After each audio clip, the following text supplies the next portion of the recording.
Hey everyone, today let's know about the diseases that kill some of the well-known historical personalities.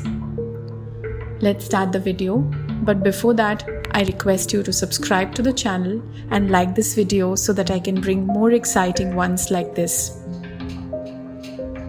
For centuries, we have been fascinated by bizarre and macabre deaths, especially when they involve famous historical figures.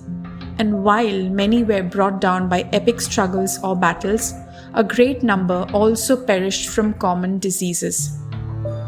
Thankfully, for us, science and medicine constantly evolve, and many of these diseases are today curable or at least treatable. Unfortunately, for figures like Charles Darwin and Ludwig van Beethoven, however, they weren't so lucky to benefit from these advances in medicine. Ludwig van Beethoven. During his lifetime, Beethoven reportedly suffered from hearing loss and gastrointestinal issues. A recent DNA test from his hair has revealed that he was predisposed to liver disease and had hepatitis B at the end of his life. The German composer likely died of liver failure. Franklin D. Roosevelt. At the age of 39, he contracted polio, a viral disease that invades the nervous system and causes paralysis. It bound him to a wheelchair for much of his presidency. He became so weak and eventually died from a massive cerebral hemorrhage while still in office. Vladimir Lenin. The Soviet leader officially died of a stroke, but modern research suggests syphilis was likely the cause of death. If untreated, it can cause blindness, paralysis, dementia, and death. Emily Dickinson. American poet, Emily Dickinson saw her health decline in her final years. The immediate cause of death was a stroke, which the attending physician attributed to Bright's disease. However, a modern posthumous diagnosis pointed to severe primary hypertension as the underlying condition. Charles Darwin. The man who popularized the term survival of the fittest wasn't so fit himself. Darwin suffered from a number of conditions since his early 20s, primarily chronic vomiting, abdominal pain, and gastrointestinal trouble. Later in life, he developed eczema, boils, weakness, vertigo, twitching, and joint pain. However, what ultimately killed him was a coronary thrombosis that later led to a heart attack. Wilbur Wright.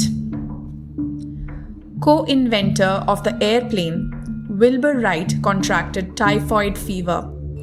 Typhoid is an extreme bacterial infection contracted through contaminated food or water. He died at the mere age of 45. Jane Austen.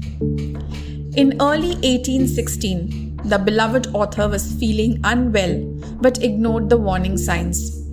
Austen's health quickly declined and she died at the age of 41. For years, the most common diagnosis was that she suffered from Addison's disease, a malfunction of the adrenal glands. However, today's medical historians believe she suffered from Hodgkin's lymphoma. Wolfgang Amadeus Mozart. The early and unexpected death of Mozart was a mystery that caused a lot of speculation in the following decades. Some believed he had been poisoned. Others debated that he had died from syphilis. However, modern studies have shown that he actually died from an epidemic streptococcal infection, meaning a strep throat. Attila the Hun. Attila was the leader of a tribal empire consisting of Huns, Ostrogoths, Alans, and Bulgars in Central and Eastern Europe. Despite his successes as a warlord, he suffered a bad nosebleed and choked to death on his own blood. Lord Byron. The famous English poet and explorer died in Greece while participating in the country's struggle for independence from Turkey. He passed of a violent fever known today to have been a symptom of malaria. Tchaikovsky. Tchaikovsky was a Russian composer who gave the world some of the most popular concert and theatrical music, including the ballets Swan Lake and The Nutcracker. He sadly died of cholera, probably after getting infected from water or food with Vibrio cholerae, the bacteria responsible for the disease.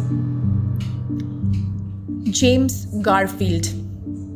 America's 20th president didn't even hold the office a full year before he was shot in 1881.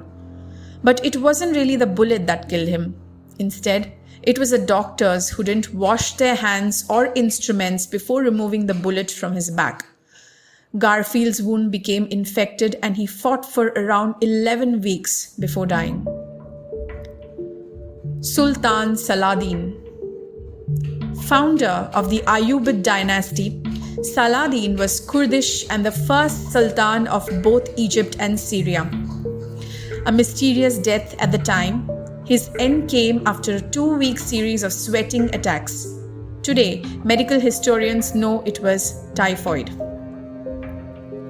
King Alexander of Greece. While walking through the grounds of his palace, the Greek king tried to stop his German shepherd from attacking his steward's pet monkey. While doing so, he was attacked by another monkey, which bit him on the leg and torso. Even though his wounds were cleaned, the bite soon became severely infected, and Alexander died 5 days later. Walter Scott. The celebrated Scottish writer contracted typhus, which is spread by mites, lice, or fleas. It leads to intense fever and severe rash. The fever is so extreme it can result in death, like it did for Scott. Prince Leopold. Hemophilia ran in the genes of Europe's royal families in the 19th and 20th centuries, as they had a tradition of marrying other royal relatives. The son of Queen Victoria, Prince Leopold, had the disease.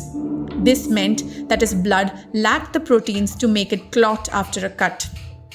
He died in 1884, aged 30, after a fall that caused him to bleed heavily. Baldwin IV of Jerusalem. At an early age, Baldwin IV contracted leprosy, a condition caused by a slowly multiplying bacteria called Mycobacterium leprae. It attacks the skin, nerves, and eyes until the victim is permanently disfigured and the limbs damaged. Death is the only truth of this blissful life, and no one gets to cheat it, and will come after everyone, but only their achievements is remembered for the years to come. Well, that's it for today. I hope you're liking Nerdy's discoveries. Can't wait for the next video to learn more and be fascinated about. See you on the next. Bye.